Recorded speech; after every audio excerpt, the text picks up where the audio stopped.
But Harcourt, I'm Dio. 17 gone past 5 p.m. Discussions continue. Many thanks for staying tuned. Violence, crime, insecurity, no doubt on the rise on the African continent, and even especially so in Nigeria at this time. And everyone's concerned about it, no doubt about that, and understandably so, and rightfully so as well, as to propounding or postulating or putting forward measures, steps that we can take to addressing the situation. And as I mentioned at the start of today's show, I came across an article published in Al Jazeera titled "Traditional Rulers Can Help End Violence in Africa," and it comes with the writer looking to our past and remembering how we used to successfully and peacefully resolve our disputes can bring us one step closer to securing our future. And I found it a fascinating read, actually. The writer chronicles incidences of violence across the African continent, and he goes on to propound ways in which traditional rulers can help in resolving or bringing an end to that violence. But question that just popped up in my mind, do they really have that significant role to play? And even if they do, how do they go about doing it, considering the dynamics of things at this time? Yes, there may have been an era or time when traditional rulers held sway and controlled and dictate largely a lot of things, but do they even wield that influence now? And whatever influence they have now, what roles can they play, but more importantly, to helping curb the tide of violence on the African continent and in Nigeria as well? And so I figured this would make for an interesting conversation. So I reached out to the author of the piece itself. The piece, once again, Traditional Rulers Can Help End Violence in Africa. And he's joined me right now in the studio for this conversation. My guest is Nkasi Wodu. He's a New Voices Fellow at the Aspen Institute, a lawyer, a Peacebuilding practitioner, and international development expert. Nkasi, good evening to you. Welcome to the show. Thank you very much. Good evening, Dio. Thanks for having me. Pleasure as always, man. So let's start from the relevance. We'll come to what they can do, as your article postulates. But let's start with the relevance of traditional rulers. Like I mentioned in the intro just now, no doubt, some might even consider it to be eons ago. Traditional rulers were extremely relevant. As a matter of fact, they were everything. They controlled, they dictated, they were the government, they were the executive. In many instances, they were the executive, they were the legislature, they were the judiciary, and everybody looked up to them. And no doubt that conferred on them immense relevance. Are traditional rulers in this day and age still relevant? Yes, I mean the answer is yes, and it's not even hard. We don't even need to look far to see about the roles that traditional authorities have played, both in addressing conflicts in the local communities in Africa, but also in Nigeria as well. There are quite many traditional institutions or rulers that have played significant roles in addressing conflicts, intercommunal conflicts, intracommunal conflicts, and also addressing violence. Now, I also asked a question as one who, and I gave you a brief history of myself just a while ago. I lived most of my life in Lagos, and prior to relocating, if you will, to River State, I really hadn't come to terms with, quote unquote, the relevance of traditional rulers, so what impact they even have on my daily existence or my day-to-day living. And considering also that, once again, as I mentioned, systems of government have changed right now from what they used to be. To what degree? I mean, besides maybe settling a rift between a husband and a wife in some remote village, some obscure part of the country or the states or the region or the continent for that matter, how big a role can they play right now to helping resolve cases of violence? Because you chronicled certain violent cases here that even governments and even international organizations have been battling somewhat unsuccessfully to deal with, and you believe traditional rulers can help address these matters? Yeah, I strongly believe so, and it is as a result of even experience. I am a peacebuilding practitioner, and I have had in course of my work, to work with traditional institutions to resolve conflicts. I've also had instances where I have part of my organization, we have given out grants that focused on working with traditional institutions to either address conflicts through mediation or through dialogue in the various communities. For example, the Olu of Warri is an institution that is revered in Delta State, and on so many occasions, the Olu of Warri has been instrumental to addressing conflicts in that area. The traditional institution in Wele Kingdom as well in Delta State has played that role. The Agadaba of Egbema and of Baramatu kingdoms have also played these roles. We've seen this happen again and again, and even in particular communities in the north, we see traditional rulers wield a lot of influence. Now, don't get me wrong, the influence of traditional rulers have certainly waned. I mentioned that and I referenced that in the document as well. And we can always trace the waning of this influence from colonial times and even on to post-colonial administration, particularly with the establishment of local government councils. So yes, and with increasing politicization that we see in Nigeria has definitely contributed a role in waning and eroding the powers and the influence of traditional authorities. But however, if you look at the way conflict and violence is manifesting, not just in Nigeria, but also in other parts of Africa as well, you could see that even in particular instances where you've had transnational conflicts, some of these conflicts have often begun as community-held grievances, grievances between ethnic groups that would have actually been addressed at the beginning. So when I say traditional rulers should have a role in addressing conflicts, I'm not saying that traditional rulers can certainly address all of the conflicts in Africa. I mean, that's a huge ask. But what I'm saying is that if traditional rulers are given the increasing prominence and influence that they need, they can actually address conflicts at the communal level before it actually escalates into something, into a regional or a transnational conflict that we have. So every student of peace and conflict understands what we call the conflict cycle, right? The stages of conflict, where you have a pre-conflict and then you have a period where the conflict is overt, but it's just rising, and then you have a part where you call crisis. Now, for every peace and conflict scholar, they will tell you that the role is to make sure that the conflict is addressed at the time when it is pre-conflict, before it turns into a crisis. Because at that time, there's really nothing you can do about it.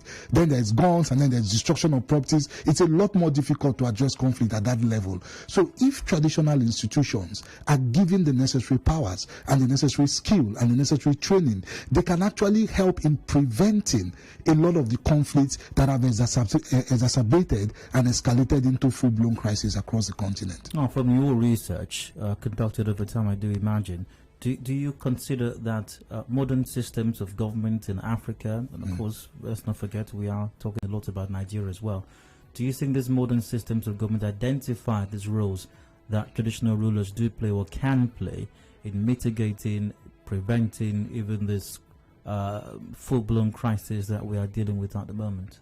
Yes, I mean, the roles of traditional rulers have coexisted significantly, even have coexisted along modern constitutions.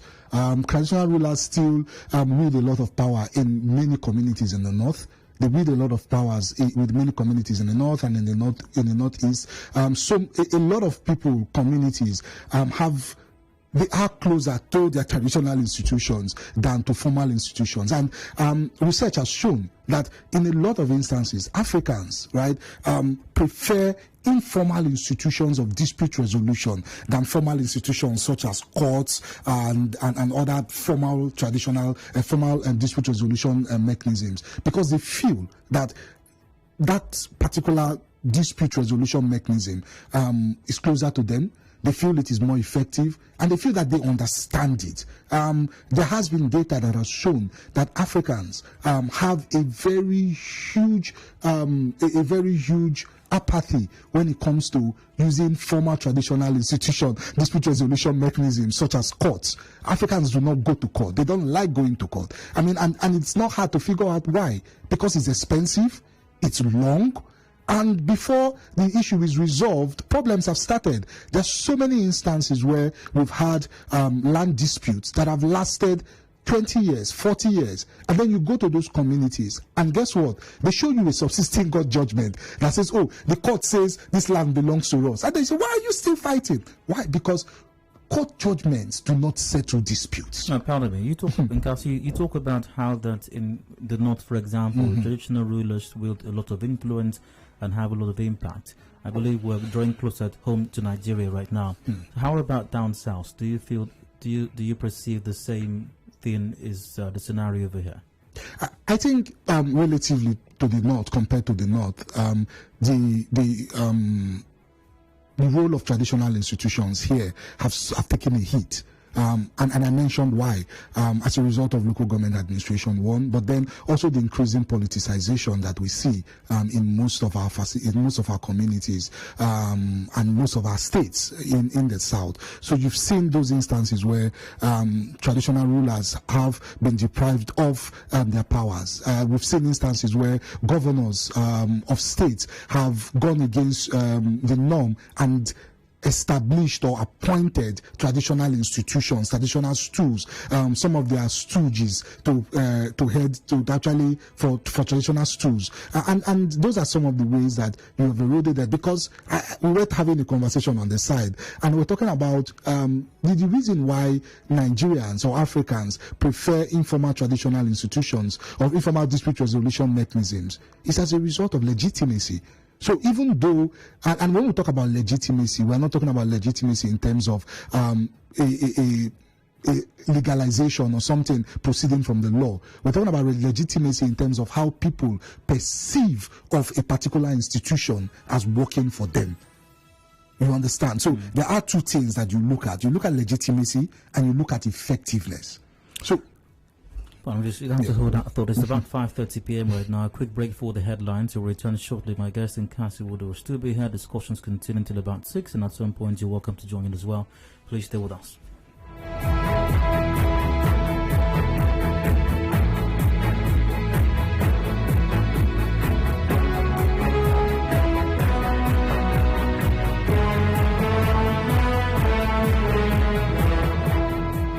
Headline News, Nigeria Info on 92.3. Headline News.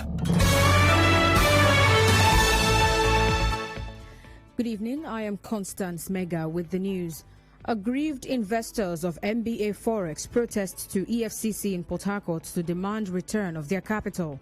Water producers in Rivers State begin warning strike over continued harassments of their members by Rivers State Task Force.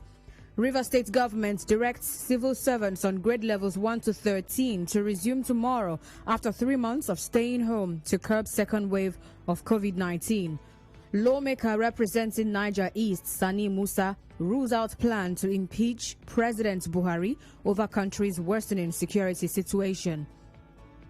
INEC announces dates for 2023 elections. World marks Day for Safety and Health at Work. On the foreign scene, U.S. President Joe Biden to call for free preschool community college in his first speech to joint session of Congress. In business, Nigerian fintech company Flutterwave listed as pioneer on Time's newly released list of 100 most influential companies. In entertainment, lawyer for Britney Spears says she has requested to speak directly about her conservatorship in court. And in sports, world number 1 Novak Djokovic to miss Madrid Open. Those are the headlines. Contact our newsroom on 0818 900 0017. Thank you for listening.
tuning to Hard Factor 90.3 Nigeria Info here in Port Harcourt. I'm Dayo. About 17 to go before 6 p.m. For the moment, I did mention, if you're just joining the conversation now, came across a piece on an opinion piece on Al Jazeera earlier today, captioned "Traditional Rulers Can Help End Violence in Africa." A piece written by Nkasi, Wodu, an international development expert. He joins me in the studio at this time once again. Nkasi, once again, you're welcome. Thank you, Dayo. Before the break, we were talking about your piece and your research work and how that you have deciphered that traditional rulers have major roles to play as far as but key, I think, here is prevention, because you did mention in your piece and even here as well that there is a level or a stage that, you know, I've forgotten the original term you used before, it becomes a crisis, which is what again? Pre-conflict. Thank you very much. Pre-conflict. Now, what we have in many instances in Africa and even here in Nigeria for that matter, a full-blown crisis. Even here in Nigeria, the farmers' herders crisis, you referenced that, even though as regards some other country, it has become a full-blown crisis right now. It's no longer pre-conflict. And several other matters with you've got road transport workers clashing with other transporters like keke or Okada riders. It's become a crisis in some part of the country, and we have several other such issues, even terrorism as well. So, considering once again that these have become full-blown crises, can traditional rulers still play any role in changing the narrative or changing the landscape as far as these full-blown crises are concerned? I mean, I think that those are very escalating situations that require a different set of skill sets at that point to actually address. And when we talk about the fact that traditional rulers should have the necessary skills or should be provided with the skills to actually engage in conflict resolution and reduce conflicts or violent conflicts in Africa, we are talking about providing them with that skill to address the issue before it actually escalates to that point, right? And before we went on break, I was talking about the issue of legitimacy and effectiveness. And I said that legitimacy really is the perception of people regarding how particular institutions derive their authority or are legitimate. And then effectiveness talks about the perception of people regarding how particular institutions are actually doing the work they were meant to do, right? And so it's important to also understand that particular institutions, I mean formal institutions, can, even though they have the backing of law, may not necessarily be legitimate in the eyes of the people, right? I mean, one of the things I was saying, in some instances, there are many places where, for instance, formal, the Nigerian police force is not legitimate in the eyes of the people, even though they have the backing of the law.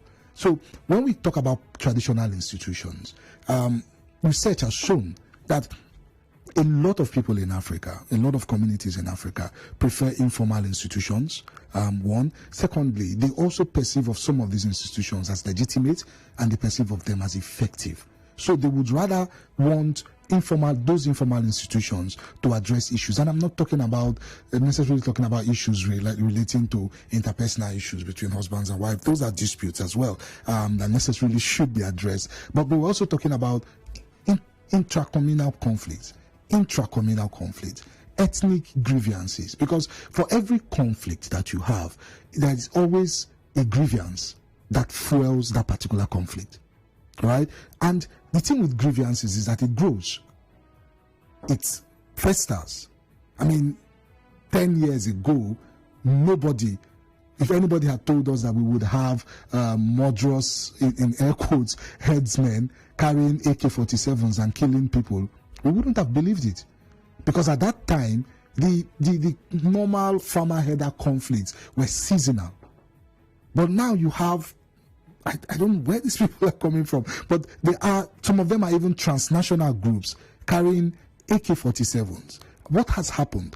Grievances have increased consistently over time, and we haven't paid attention to it. And that's some of the things that traditional institutions can actually address, particularly when you see that the bulk of conflicts in Africa, according to the Uppsala conflict data, between 1988 and 2011, more than 89 conflicts in Africa were as a result of communal conflicts that overblown and then became regional and in some instances transnational. So these are things that we need to be paying attention to. Take a few calls right now. In the limited time we've got left, the lines are officially open: 0817 923 0002 or 0003. That's 0817 923 0007 or 0009. A reminder, we're live on Twitter and Facebook at Nigeria Info PH, and WhatsApp is on 0809 030 6416. Feel free to join the conversation via any of these platforms. Do I have any messages at this time? Okay, we'll come back to that in a moment. You said a while ago, Nkasi, that we need to build capacity of the traditional rulers to be able to handle these matters. Now, some of the issues we are dealing with right now are beyond their scope, but we still have a future, and hopefully we can address some of these crises we're dealing with right now. Yeah. But it doesn't mean that we cannot have other crises that will evolve in the future. So if we don't want to get to where we are right now in the future, we need to build capacity of traditional rulers.